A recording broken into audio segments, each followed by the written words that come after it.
जिन लोगों ने भी कुछ भी ढंग का किया है अपनी लाइफ में, किसी भी फील्ड में, किसी भी लेवल में, उनके अंदर आप ये क्वालिटी देखोगे। क्या है ये quality? Self discipline. So this discipline is not a negative word. इसको सुनते ही इससे दूर मत भागो, बल्कि fall in love with discipline. अगर आप बहुत ज्यादा पढ़ रहे हो, यानी मान लो थियोरेटिकली तो हम कुछ भी बोल सकते हैं कि 8 घंटे के, आप ये भी बोल सकते हो मेरे को दिन में 26 घंटे पढ़ना है। बोलने में कौन सा टैक्स लगता है, बट एक्चुअल में जब पढ़ने में आते हो तो पता लगता है कि 8 मिनट में ही काम हो गया है। 8 घंटे छोड़ दो। Quantity of your study time is not important, quality of your study time is important. तो मान लो आपने 2-3 घंटे, आपकी जो एक्चुअल में कैपेसिटी है, सबको पता होता है मेरी एक्चुअल में औकात क्या है।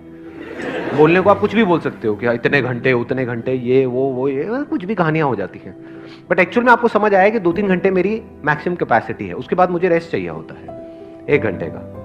तो अब अगर आप 1 घंटे का रेस्ट दे रहे हो और अपने दोस्तों के साथ में घूमने जा रहे हो या टाइम पास कर रहे हो, तो वो किस लिए कर रहे हो? ताकि आप वापस से री एनर्जाइज हो सको पढ़ने के लिए। तो जब जिम जाते हो तो बीच में रेस्ट जरूरी होता है, नहीं होता है? दो एक्सरसाइजेस के बीच में क्यों होता है वो रेस्ट जरूरी? एक्सरसाइज करने के लिए। तो that rest is part of the exercise, that is not different from exercise. देखने में अलग अलग लग रहा है, यानी कुछ ना करना कुछ करने का ही पार्ट हो गया। कि कुछ करने के लिए वो कुछ ना करना भी जरूरी है। अगर आप नॉन स्टॉप करते रहोगे तो वो उल्टा आपके लिए हार्मफुल है। ऐसे ही अगर आप नॉन स्टॉप पढ़ते रहोगे तो नहीं पढ़ पाओगे। इससे अच्छा है आपने 2-3 घंटा पढ़ाई करी, 1-2 घंटे का गैप दिया, फिर वापस से 2-3 घंटा पढ़ाई करी। सेल्फ डिसिप्लिन का मतलब क्या? वो करना जो करना सही है। तो क्या करना सही है कि नॉन स्टॉप 8 घंटे तक पढ़ना और पढ़ते पढ़ते वहीं गिर जाना, मुंह पूरा बुक्स पे पड़ा हुआ है, ऐसे लेटे पड़े, मुंह से झाग निकल रहे हैं। Quality of study time important है या quantity of study time important है? क्वालिटी। तो उस क्वालिटी को मेंटेन करने के लिए गैप जरूरी है, रेस्ट जरूरी है, रिलैक्सेशन जरूरी है।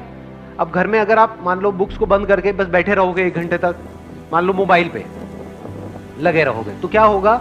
उस 1-2 घंटे बाद आप और टायर्ड हो जाओगे, फिजिकली भी मेंटली भी आप और टायर्ड हो जाओगे, तो पढ़ने लायक सिचुएशन में रहोगे नहीं। दूसरी तरफ से अगर आप घर से बाहर निकल जाओगे, एक तो आप खुली हवा में निकले, that is better than mobile. और दोस्तों के साथ में इधर उधर की बातें करी, हंसी मजाक किया, ये किया वो किया, फ्रेश होकर के आ गए, मेंटली फिजिकली फ्रेश होकर के आ गए और वापस से पढ़ रहे हो।